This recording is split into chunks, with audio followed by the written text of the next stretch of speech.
Préalablement, je voulais quand même vous confirmer que désormais je posterai mes vidéos sur cette chaîne. J'ai expliqué la raison dans l'onglet communautaire de l'ancienne chaîne. Les vidéos y resteront disponibles pour le moment. Je vous remercie si vous m'avez suivi ici, et si c'est pas le cas, il est encore temps de le faire. Allez, soyons sérieux et parlons du Classico maintenant. Inutile de vous présenter ce qu'est le Classico, c'est un match qui est toujours aussi impronosticable. Bon, même si au Bernabéu on gagne régulièrement ces dernières saisons. D'ailleurs, lors des 11 derniers matchs là-bas, on a gagné 8 fois quand même, donc c'est assez significatif de la domination du FC Barcelone à Bernabéu.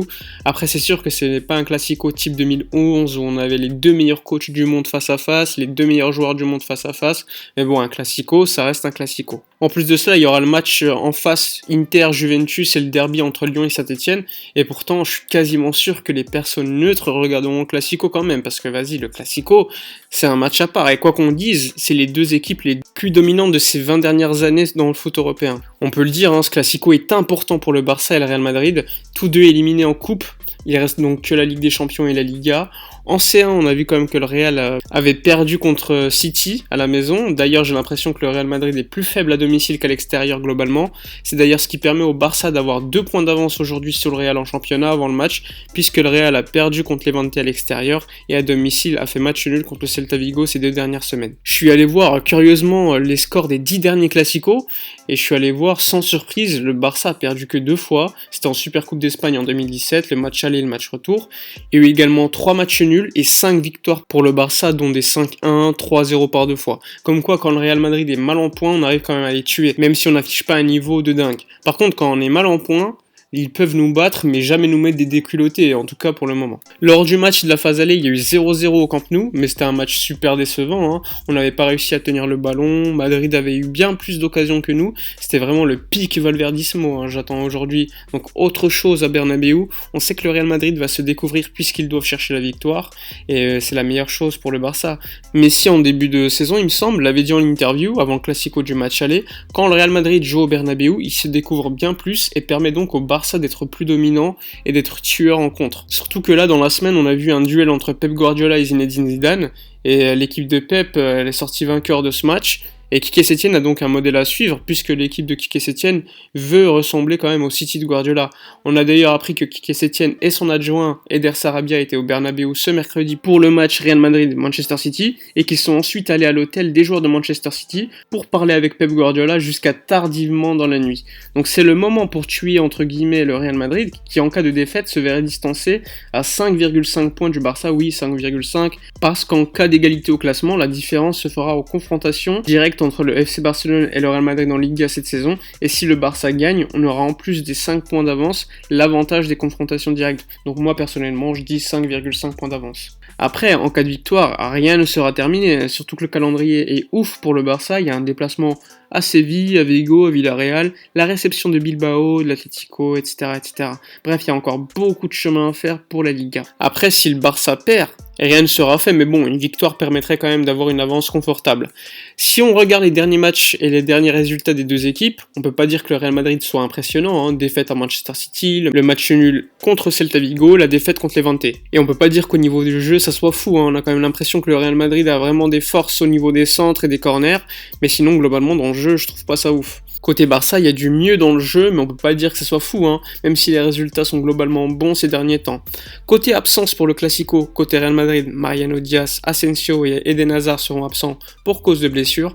Rodrigo, lui, sera suspendu. Côté FC Barcelone, Jordi Alba, qui lui a fait une part de l'entraînement aujourd'hui, sera tout de même absent pour le Classico. Luis Suarez, Ousmane Dembélé et Sergi Roberto sont absents pour cause de blessure. Au niveau des 11 titulaires, je serais pas étonné que Zinedine Zidane mise sur un milieu renforcé avec Isco, Kroos, Modric et Casemiro, à voir si Valverde également sera titulaire, et une attaque Vinicius Benzema. Mais bon, ça reste quand même assez difficile de pronostiquer les choix de Zinedine Zidane. Côté Barça, j'espère que Quique Setién a compris qu'il fallait au moins un ailier, même s'il rate des choses, il faut quelqu'un qui ose le dribble et écarte le jeu, fasse des appels derrière la défense. Et ça, à mon avis, il y a Ansu Fati dans l'effectif qui peut le faire. Après, personnellement, je serais pas étonné si Quique Setién mettait le 11 semblable à celui du Napoli, en remplaçant Rakitic par Arthur Melo finalement. Personnellement, mon 11, ça serait Marc-André Ter Stegen au but, sans surprise, parce que pour moi, c'est le meilleur gardien du monde, il n'y a pas de débat, peut-être avec Alisson, et encore, personnellement, je trouve quand même le style de Marc-André Ter Stegen adéquat au jeu du Barça. Ter Stegen fait des choses qu'Alisson ne peut pas, et réciproquement, Ter Stegen ne peut pas faire certaines choses qu'Alisson fait tout simplement. Il y a également Oblak que je pourrais mettre dans le débat des meilleurs gardiens du monde. Ensuite, latéral droit, je mettrais Nelson Semedo, sans surprise, puisque Sergio Roberto lui est blessé. Junior Firpo à gauche, sans surprise, puisque Jordi Alba est blessé. J'espère d'ailleurs qu'il s'est remis la tête bien à l'endroit, car des performances comme contre le Napoli, c'est pas possible. En défense centrale, je mettrai Gérard Piqué et Clément Lenglet. Piqué sera bien là, pas de blessure à la cheville suite au match contre le Napoli. Et Clément Lenglet, car je trouve que sa relance est tellement importante, surtout vu ce que demande Quique Setién. D'ailleurs, si vous avez des noms d'autres défenseurs centraux meilleurs que lui cette saison au niveau des relances, vous pouvez me le dire aux commentaires, mais là, je vois pas d'autres joueurs à ce niveau cette saison. Ensuite, au milieu de terrain, je mettrai Busquets, De Jong et Arthur, tout en préparant Arturo Vidal, qui lui se trouve souvent important en fin de match, puisqu'il apporte de l'agressivité, du pressing, et contamine donc ses coéquipiers. En attaque, Ansu Fati, Lionel Messi et Griezmann. Donc c'est le 11 que je voulais contre le Napoli, j'espère que Quique Setién le mettra, puisque c'est selon moi le meilleur 11 possible aujourd'hui. Bref, ce duel Quique Setién-Zinedine Zidane, il a déjà eu lieu 6 fois, et malgré le fait que Quique Setién n'ait pas eu d'énormes clubs avant le Barça, le bilan est quand même très équilibré, 2 victoires, 2 matchs nuls et 2 défaites. Curieusement, les 2 fois il a gagné, c'était au Bernabéu avec le Betis Séville. D'ailleurs, globalement, c'est toujours des matchs où il y a énormément de buts lorsque Quique Setién affronte Zinedine Zidane. J'ai fait un sondage sur Twitter pour voir vos pronostics de manière générale. En tout cas, vous avez l'air quand même plutôt confiant puisque la large majorité voit une victoire du Barça.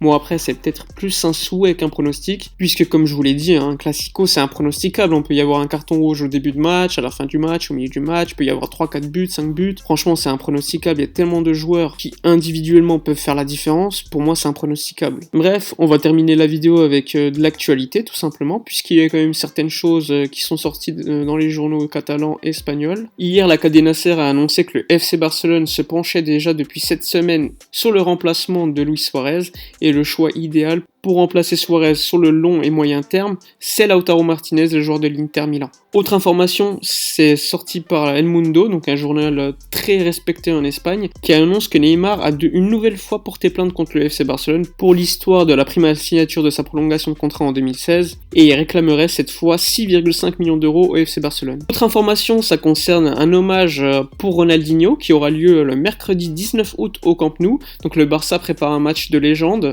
avec les coéquipiers de Ronaldinho contre une équipe monde. Donc il y aurait Pirlo, Thierry Henry, Roberto Carlos, Nedved et d'autres légendes qui affronteraient l'équipe Ronaldinho. Parallèlement, le design pour l'année prochaine du maillot domicile est sorti.